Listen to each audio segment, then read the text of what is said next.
Hello wonderful people, today I'm going to be making a video that a lot of booktubers make at some point on their channel, and that is a list of their top 5 favourite books, so let's get into it.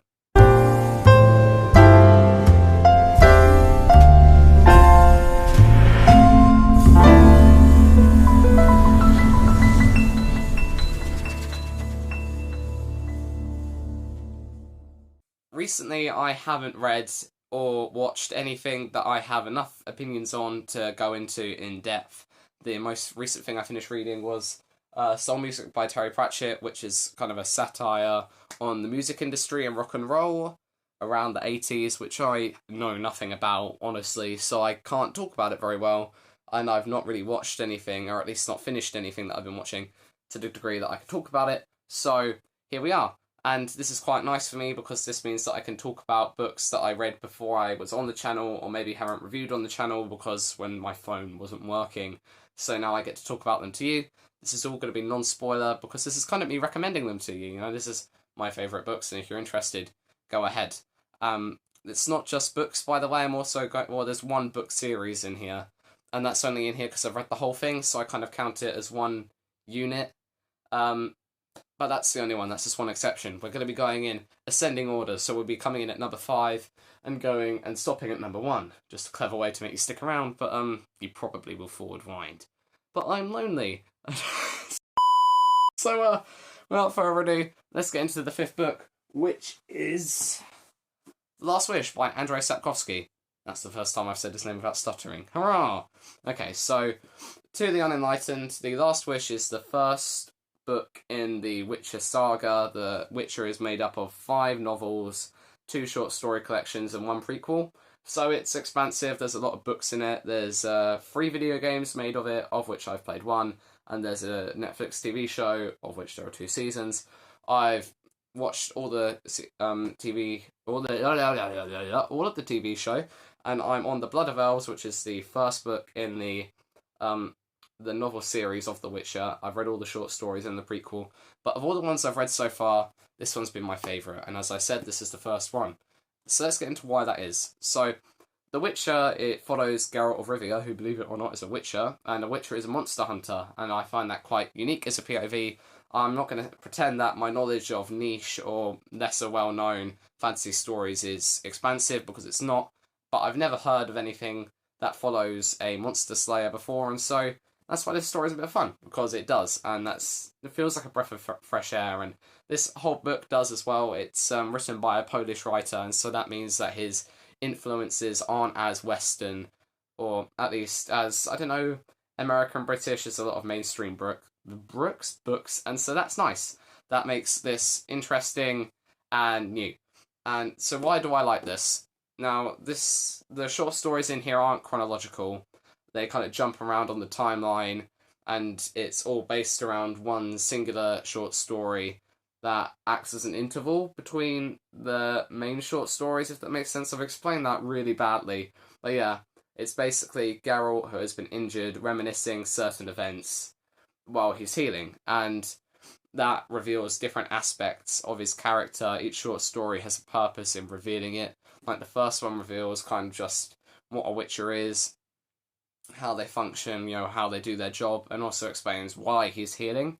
And then as we go on, we see different elements of Geralt, how he's neutral, we see his sarcastic side, we see his relationships with different people who are important later on in the series. All of this stuff is established in this book. Now, I had watched the first season of the TV show before going into this, and the first season is based on this. So I did kind of expect everything to happen as it did in the show, but luckily or unluckily, the show is quite loosely based on this, so there was a lot of fun stuff to discover that I didn't expect, and I can't imagine what it must be like for a new reader. This must be just so fun, and I think that's why this book is in my top 5. It's not my favourite thing. The writing's a bit clunky, and I can't say whether that's down to translation or the original prose, but yeah, the writing's a bit clunky. It feels new, like I think Sapkowski is still discovering Geralt as a character, and as I said, it doesn't have a fixed storyline, so that does kind of just detract from, well, stop it from being higher up on the list, but I do still love this book because it's a lot of fun. I love seeing Geralt on in all these different fantasy situations, and a lot of the all the short stories in here pretty much have different takes on classic fairy tales. There's Beauty and the Beast, there's Snow White, there's what else was there? Kind of Sleeping Beauty, I guess. And I can't think. Kind of Aladdin, kind of all these. It's like that's probably me. That's me guessing. They're probably not accurate, but there are all these different stories that there are kind of dark twists on in this book, and that's brilliant. I love the characters in here. I love Geralt. I love Dandelion, and Yennefer is only in one of these short stories, but I love Yennefer as well. So yeah, I really like The Last Wish. If you're looking for a bit of fun, you don't have to commit to reading the whole series if you read this, but if you're looking for a bit of fantasy enjoyment, then yeah, go for this. It's light and easy. Not.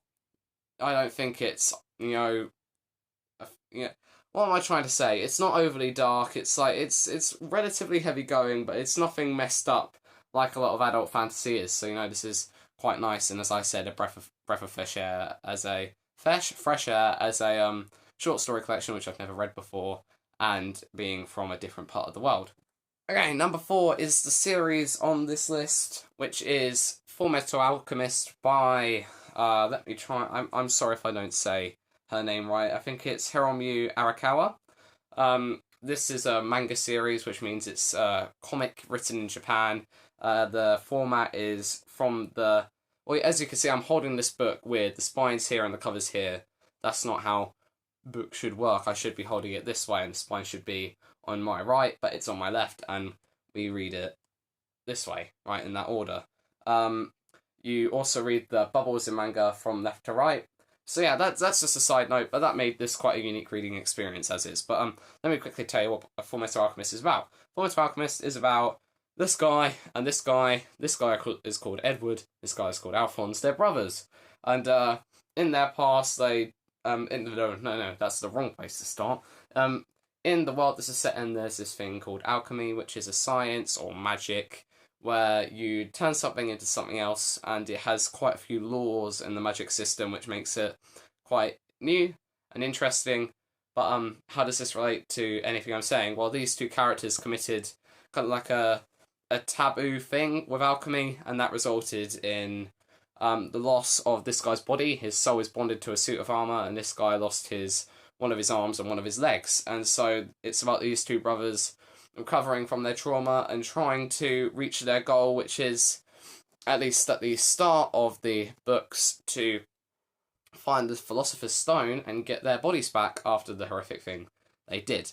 And so that's the basic premise. This series is 27 books long, it's a long one. That's a lot of pages. That's a lot of reading, but it was so worth it. As this is a 27 book series, it's hard to be non-spoilery and be able to cover everything. But if I were to say a few things I love about this series, it's definitely dedication to characters and their relationships. Every character in this book, even the most insignificant side character, or not the most insignificant side character, but ones that are less important, all of them are fleshed out. They all have backstories, they all have motivations and goals. And that means that you're reading a story where you care about everyone. There's not a plot line where you're like, don't mind these people. You're always invested in every single thing that's going on. And that's brilliant for such a long series as this, because you care. You really care about these people and want to see them succeed. You want to see what happens to them. This series does have some of my favourite characters in fiction ever, which helps, and it has some of the best character beats as well. Arakawa is really good at taking the characters and putting them in situations that challenge them and push them to their limits, and it's so good to read. I just can't explain it so well. For a 27 book series, nothing is unimportant. Everything is plotted out perfectly, and so when you get to the end, every plot line, everything that was set up later on, everything is put to rest, everything is fully explored, and the ending feels definite. And that's why I love the ending of this series. The ending of this series is superb because everything wraps up and all the characters get their send-offs, all the characters get their arcs completed, and I love that.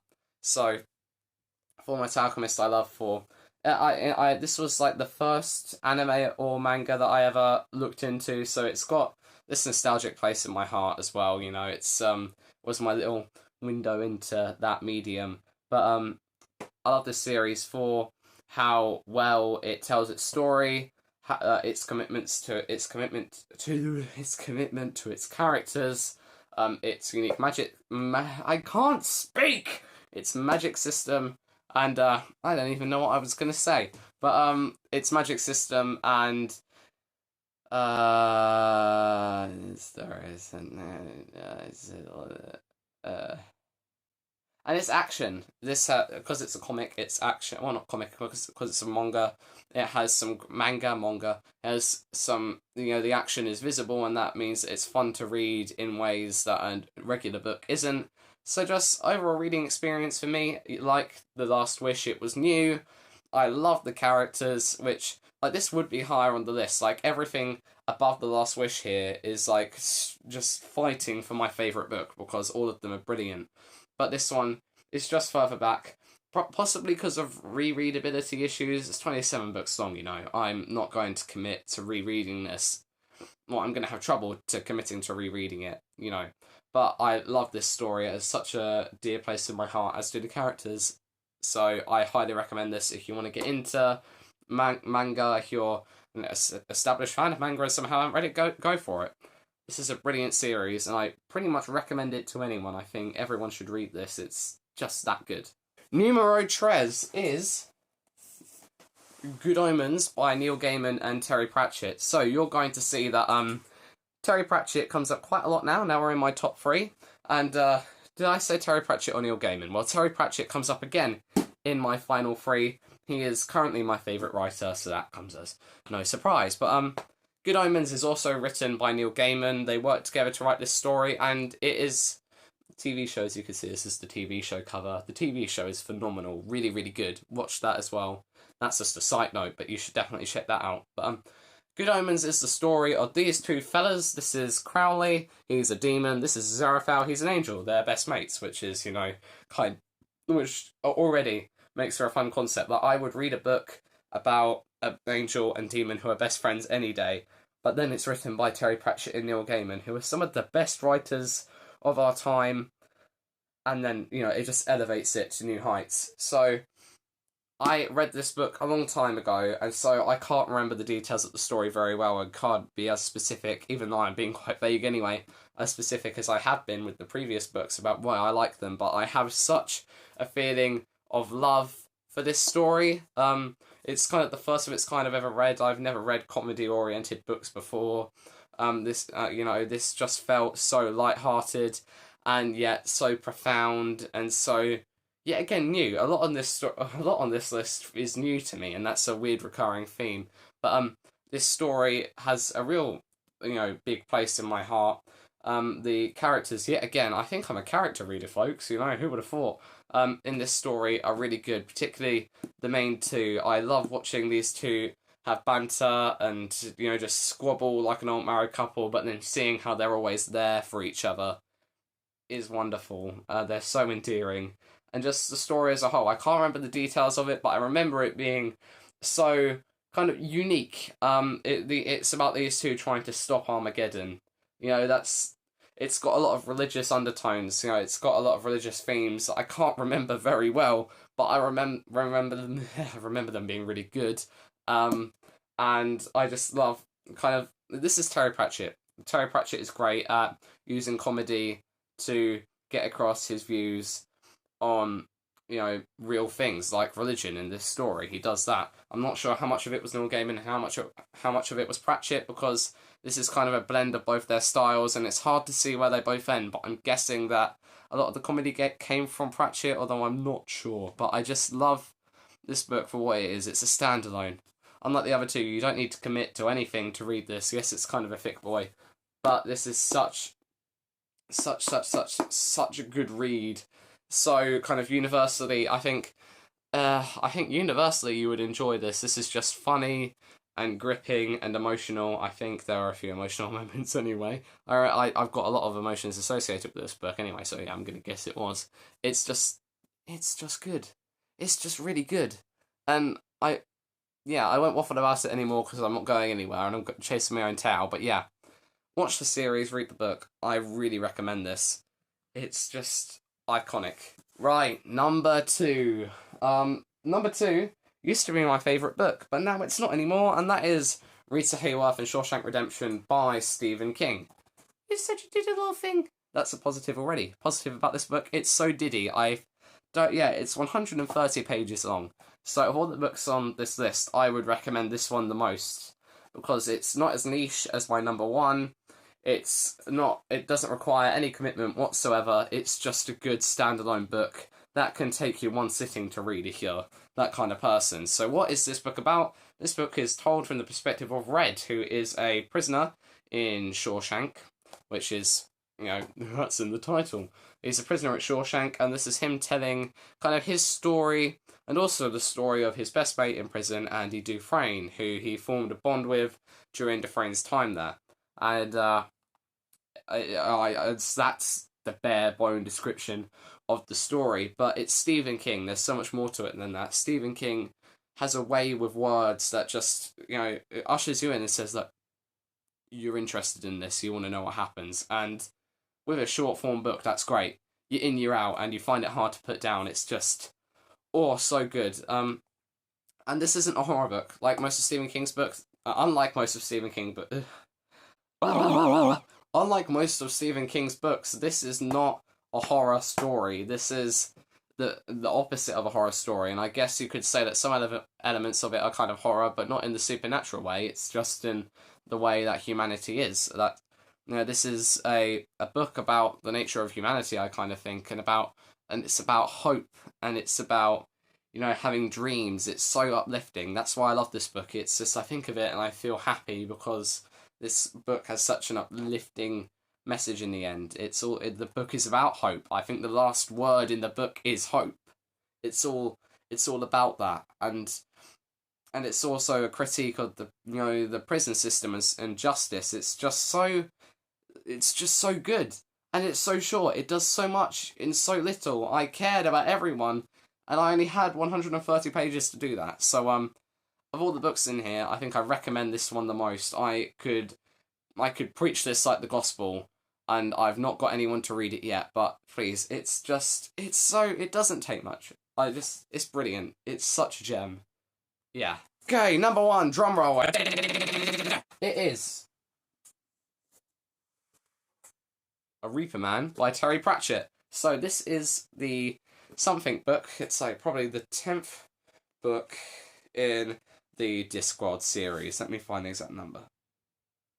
11th book in the Discworld series. So Discworld is a fantasy series by Terry Pratchett set on a disc world on the back of 4 giant elephants on the back of an even bigger turtle. And it's a world where anything can happen. There's magic, there's alternate dimensions and time travel shenanigans. There's a whole load of stuff. It's all weird, it's all whimsical. And that's Discworld. I love Discworld so much. I've only read like 3 books of it, but it's the tone and is so consistent. And the comedy, Terry Pratchett is a humorist, so all of it's funny. It's just really good. Discworld as a whole, I recommend it, but I can't recommend many books because I've not read many of them, but I just know from everyone else that's read all of them or read most of them. This is a real gem, and the quality doesn't deteriorate really at all. But this is my favourite one of any that I've read. So Reaper Man is about death, the death of Discworld, the Grim Reaper, the final curtain of existence, all of that. It's about him. He is fired from his job because he's too nice, basically. He's fired because he has a personality, and that's affecting how he does his job. And it's partially about him discovering what it's like to be mortal and to fear the end, and the existentiality of having an end to your life, and him learning to live. That's why I love this story. This has multiple plot lines, but that's why I love this story. It's all about death. Death is my favourite character in all of fiction. He's just a great way to get across these profound things. This book is very profound, and I can't quote anything for you off the top of my head, but I just know reading things and being like, ooh, that was good. that struck a chord, and that's this whole book. It just strikes chords inside of me, and I didn't expect it to do that. I actually found this in my local cancer research. I found it in my local cancer research. In my local in my local cancer research, and I picked it up because I'd read Good Omens recently and saw Terry Pratchett, and I thought, it's meant to be quite good. I'll check this out, and it blew me away. It's this theme of new things again. This was so new to me. This book, how it's written, Terry Pratchett's style, unlike anything I've ever seen before, anything I've encountered anywhere else. Still, his style of being so light and funny and yet so deep and profound at the same time is, I don't know how he does it, but it's so good, and that's why I love the story. It's just it's not a big book, and it's smaller than a regular book. If I compare this to Good Omens, it's a smaller book, and it's not as wide either. It's it just fits in kind of just in one hand, and so when I first read it, it felt like this little gem I discovered.